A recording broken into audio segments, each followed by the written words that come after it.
우크라이나 땅을 빼앗기 위해 제3차 세계대전을 일으킨 러시아 21세기에 일어난 일이라고는 도무지 믿기지 않는 충격적인 만행을 저지르고 있는 러시아. 자, 그런데 러시아가 우크라이나 영토를 빼앗는 동안 한국이 러시아의 땅을 빼앗는다는 놀라운 소식이 전해지면서 러시아를 큰 충격에 빠뜨렸습니다.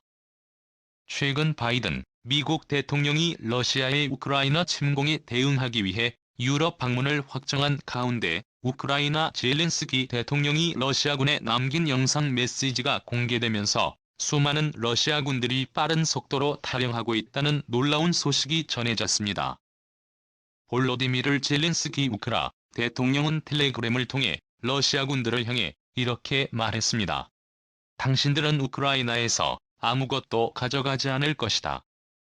다만 사람을 죽일 뿐이다. 하지만 당신도 죽을 수 있다. 그런데 왜 당신이 죽어야 하나? 무엇을 위해 당신이 죽어야 하나?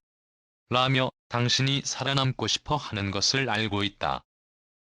이는 러시아 군인의 대화를 도청해 엿듣고 있다.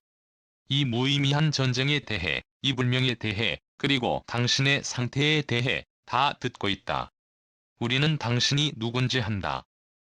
우크라이나 국민들을 대표해서 살아남을 수 있는 기회를 주겠다. 만약 항복한다면 우리는 사람들로서 마땅히 대접받아야 하는 대로 당신을 대접할 것이다. 러시아 군대도 당신을 사람으로 대접하고 있지 않다. 러시아 어머니들, 특히 징병된 아들을 둔 어머니들에게 자녀를 외국의 전장에 내보내진 말라고 말하고 싶다.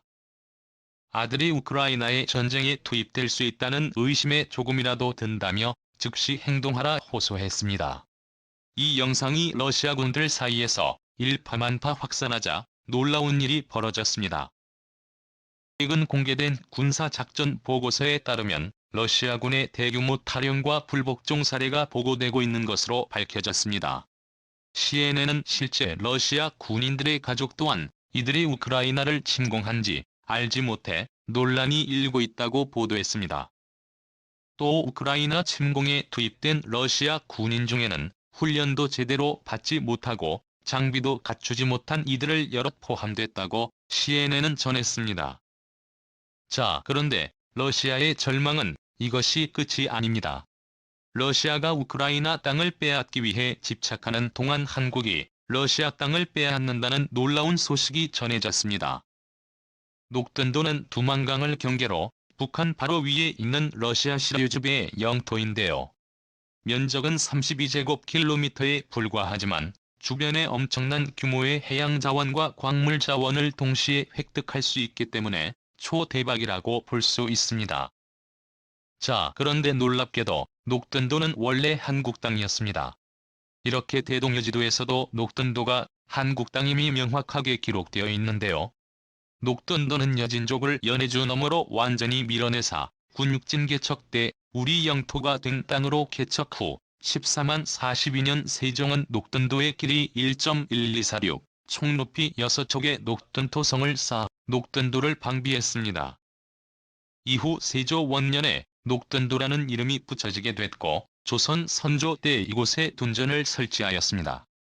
이순신 장군이 처음으로 백의종군하는 어처구니 없는 상황이 발생한 녹든도 전투가 유명합니다. 대규모 기병들에 침입해 노략질을 하였으며 상당수의 포로들이 잡혀가는 피해를 입었던 탓에 병력 지원 요청을 묵살했던 북병사 이일에 이순신이 방심하여 큰 피해를 입었다는 구실로 책임 전가를 시전했습니다. 하지만 이순신은 오히려 즉시 반격해 포로의 반 이상을 구해냈고 최종적으로 녹든도 자체도 온전히 지켜냈으며 이순신 본인도 이러한 사실을 강력히 주장해 선조도 정황을 알고 패전이 아니라는 결론을 내려 100개의 종군으로 마무리 지었습니다. 1800년대쯤부터 두만강의 퇴적 작용으로 녹든도가 연해주 쪽으로 16도게 되었습니다. 그리고 1860년 청나라와 러시아 제국 간 베이징 조약에 의해 연해주가 러시아 영토가 되었을 때 러시아인들이 연해주에 16되어 버린 경운부 영역에 녹든도까지 들어와 건물을 지었습니다.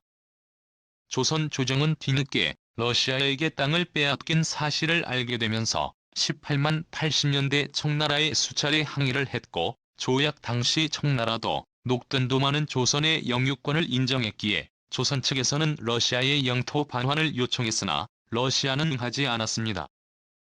조선은 녹든도를 반환받기 위해 러시아와 수교한 후에도 몇 차례나 더 반환을 요구했으며 1885년 청나라와 러시아 간이 삼국의 공동관계안을 제의했으나 받아들여지지 않았고 1890년 러시아 공사를 불러 녹든도의 반환을 요구하는 의사를 재차 전했으나 러시아 측은 아무런 회보도 하지 않았습니다. 사실 국제적으로 러시아의 영토가 된 이후에도 실질적으로 계속 조선의 점유였습니다.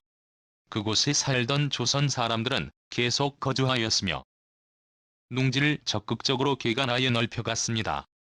그리고 고종 시기에 제작된 아궁여지도에 따르며 민가 113호 인구 8만 22명의 꽤 규모가 있는 마을이 있었습니다. 이렇게 한국 땅이라는 명백한 증거들이 있지만 그동안 오랫동안 러시아가 시류 지배를 해왔기 때문에 한국이 이를 반환받을 확률이 0%라고 받아들여 왔습니다. 그런데 이번 러시아의 우크라이나 침공으로 0%의 가능성이 90% 이상으로 매우 높아졌습니다. 국제적으로 완전히 고립돼버린 러시아, 중국마저 러시아를 손질하려는 움직임을 보이고 있는데요. 한국을 포함한 미국과 유럽연합을 중심으로 추진해온 극동 러시아 분리독립 프로젝트가 다시 수면 위로 떠올랐습니다. 러시아로부터 독립되게 될 지역에 바로 녹든도를 포함한 주황색으로 표시된 부분인데요. 실제로 이 지역은 2년 동안 러시아로부터 독립해 극동공화국으로 불렸습니다. 러시아는 이번 우크라 침공으로 우크라 국민들은 물론 전 세계인들의 가슴에 씻을 수 없는 공포와 상처를 주었고 언제나 그랬듯 패전국은 전쟁 후 큰 대가를 치러야 합니다. 이에 러시아의 극동지역을 분리 독립시키는 방안이 거론되고 있는데요. 이 과정에서 녹든도가 한국에 반환될 가능성이 매우 높아졌다는 것이 국제 정치 전문가들의 공통된 주장입니다. 실제로 러시아는 최근 유럽 평의회에서 퇴출당했습니다. 이로써 더 이상 러시아 땅을 한국이 가져가든 나머지 땅을 미국과 한국이 나누어 가져도 러시아를 도와줄 국가는 전 세계 어디에도 없다는 뜻입니다.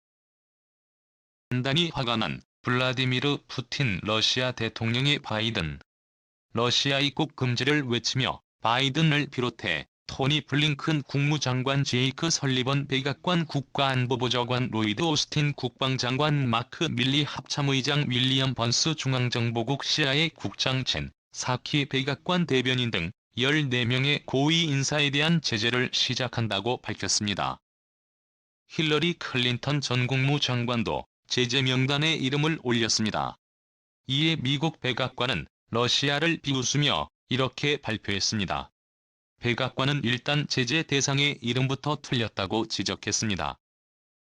앤 사키 백악관 대변인은 우선 대통령 이름을 조 바이든 주니어입니다. 그러니 러시아는 그의 아버지에게 제재를 한 셈이죠. 고인의 명복을 입니다라며 푸틴의 발표에 아무도 놀라지 않았을 겁니다. 우리 중 누구도 러시아를 여행할 계획이 없으니까요. 접근 금지된 러시아 은행 계좌를 가진 사람도 없습니다. 따라서 제재를 밀어붙일 겁니다라고 전했습니다. 오늘도 감사합니다. 최고로 멋진 하루 보내시길 바랄게요.